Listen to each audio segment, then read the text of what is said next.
YouTube మిత్రులకు నమస్కారం. మీరు చూస్తున్నారు హరికృష్ణ యాదవ్ యూట్యూబ్ ఛానల్. ఈ రోజు ముందుకి ఒక సెకండ్ హ్యాండ్ ట్రాక్టర్ అయితే అమ్మకానికి తీసుకోవడం జరిగింది. స్వరాజ్ 843XM ట్రాక్టర్ అయితే అమ్మకానికి తీసుకోవడం జరిగింది. మీరు కనుక మన ఛానల్ని ఫస్ట్ టైం చూసినట్లయితే సబ్స్క్రైబ్ చేసుకోండి, అలాగే వీడియోని లైక్ అయితే చేయండి. మీ వద్ద సెకండ్ హ్యాండ్ వెహికల్స్ ఉంటాయి, అవి అమ్మాలనుకుంటే స్క్రీన్లో కనిపిస్తున్న మా వాట్సాప్ నెంబర్కి ఫొటోస్ మరియు వివరాలు పంపించగలరు. మీ వెహికల్ కూడా సేల్ చేసి పెడతాము.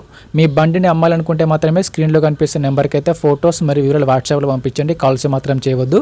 ఈ నెంబర్ వచ్చేసి యూట్యూబ్ ఛానల్ నెంబర్, గమనించగలరు. ఈ రోజు ముందుకైతే స్వరాజ్ 843XM ట్రాక్టర్ తీసుకోవడం జరిగింది. ట్రాక్టర్ వచ్చేసి 2-wheel డ్రైవ్ ట్రాక్టర్, గమనించగలరు. ఈ ట్రాక్టర్ అయితే మంచి కండిషన్లో, నీట్ కండిషన్లో ఉంది. ట్రాక్టర్ని మాత్రం నీట్గా మెయింటైన్ చేసామని ఓనర్ చెప్పడం జరుగుతుంది. ట్రాక్టర్ అయితే కండిషన్ పరంగా వర్కింగ్ కండిషన్లో అయితే ఉంది. స్వరాజ్ ట్రాక్టర్ కొంచెం లో బడ్జెట్లో తీసుకురామని అయితే మనల్ని చాలా మంది అయితే కామెంట్ చేయడం జరిగింది. అందుకోసమే ట్రాక్టర్ తీసుకోవడం జరిగింది. మీకు ఎలాంటి ట్రాక్టర్ కావాలనుకున్నా, హార్వెస్టర్ కావాలనుకున్నా కింద కామెంట్ బాక్స్లో కామెంట్ చేయండి. కామెంట్ చేసే ముందు ఒక లైక్ అండ్ ఒక సబ్స్క్రైబ్ అయితే కొట్టండి. ఈ ట్రాక్టర్ యొక్క మోడల్ వచ్చేసరికి 2014 మోడల్ బండి. 2014లో ట్రాక్టర్ తీసుకోవడం జరిగింది. ట్రాక్టర్ అయితే మంచి కండిషన్లో ఉంది. వీడియోని పూర్తిగా చూడండి, స్కిప్ చేయకుండా చూడండి. అలాగైతేనే మీకు ట్రాక్టర్ గురించి పూర్తి వివరాలు తెలుసుకోవడం జరుగుతుంది. ఇలాంటి సెకండ్ హ్యాండ్ వెహికల్ ఇన్ఫర్మేషన్ కోసం మన ఛానల్ని సబ్స్క్రైబ్ చేయండి, అలాగే వీడియోని లైక్ అయితే చేయండి. డిస్క్రిప్షన్లో మన వాట్సాప్ గ్రూప్ లింక్ కూడా ఉంటుంది, అక్కడ కూడా వెళ్ళి ఫాలో కొట్టండి. అక్కడ కూడా అన్ని రకాల సెకండ్ హ్యాండ్ వెహికల్స్ అందుబాటులో ఉంటాయి. మీకు ఎలాంటి వెహికల్ కావాలనుకున్నా కామెంట్ చేయండి. కామెంట్ చేసే ముందు ఒక సబ్స్క్రైబ్ అండ్ ఒక లైక్ అయితే కొట్టండి. ఈ ట్రాక్టర్కి అయితే ఎటువంటి ఫైనాన్స్ అయితే లేదు, పేపర్లు క్లియర్గా ఉన్నాయని ఓనర్ చెప్పడం జరుగుతుంది. ట్రాక్టర్కి అయితే ఎటువంటి ఫైనాన్స్ అయితే లేదు, పేపర్స్ క్లియర్గా ఉన్నాయి. బండి వచ్చేసరికి తెలంగాణ రిజిస్ట్రేషన్ వెహికల్. ఈ ట్రాక్టర్ యొక్క టైర్లు వచ్చేసరికి ఫ్రంట్ టైర్లు మరి బ్యాక్ టైర్లు వచ్చేసి 40% లైఫ్ అయితే ఉంది. టైర్ లైఫ్ వచ్చేసరికి 40% టైర్లు అయితే ఉన్నాయని ఓనర్ చెప్పడం జరుగుతుంది. టైర్లు అయితే మంచి కండిషన్లో ఉన్నాయి. రీసెంట్గా ట్రాక్టర్కి ఉన్న రిపేర్లు మొత్తం చేయించామని చెప్తున్నారు. ప్రస్తుతం అయితే బండికి అయితే ఎటువంటి రిపేర్ అయితే లేదు. డైరెక్ట్గా వర్క్ వెళ్ళొచ్చు, ఫీల్డ్కి వెళ్ళొచ్చు. రీసెంట్గానే బండికి ఉన్న రిపేర్లు మొత్తం చేయించామని చెప్తున్నారు.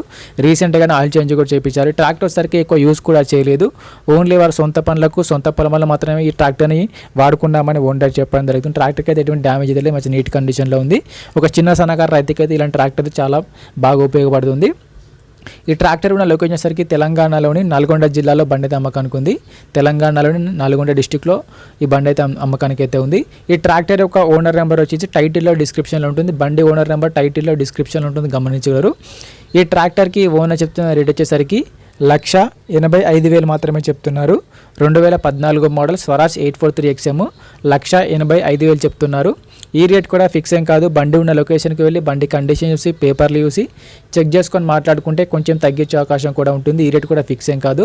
ట్రాక్టర్ యొక్క ఓనర్ నెంబర్ వచ్చేసి టైటిల్లో మరియు డిస్క్రిప్షన్లో ఉంటుంది. బండి ఓనర్ నెంబర్ టైటిల్లో డిస్క్రిప్షన్లో ఉంటుంది. ట్రాక్టర్ అమ్ముడుపోయినట్లయితే ఓనర్ నెంబర్ తీసేయడం జరుగుతుంది. ఓనర్ నెంబర్ లేకపోతే బండి అమ్ముడిపోయినట్లు.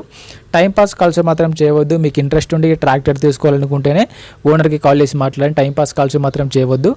ఎటువంటి ఆన్లైన్ పేమెంట్స్ మాత్రం చేయవద్దు. ఆన్లైన్ పేమెంట్ చేసి మాత్రం మోసపోవద్దు. ట్రాక్టర్ ఉన్న లొకేషన్కి వెళ్ళి కండిషన్ చూసి, పేపర్లు చూసి చెక్ చేసుకున్న తర్వాత మాత్రమే పేమెంట్ చేసుకోనండి. ఎటువంటి ఆన్లైన్ పేమెంట్స్ మాత్రం చేయవద్దు. ఆన్లైన్ పేమెంట్ చేసి మాత్రం మోసపోవద్దు.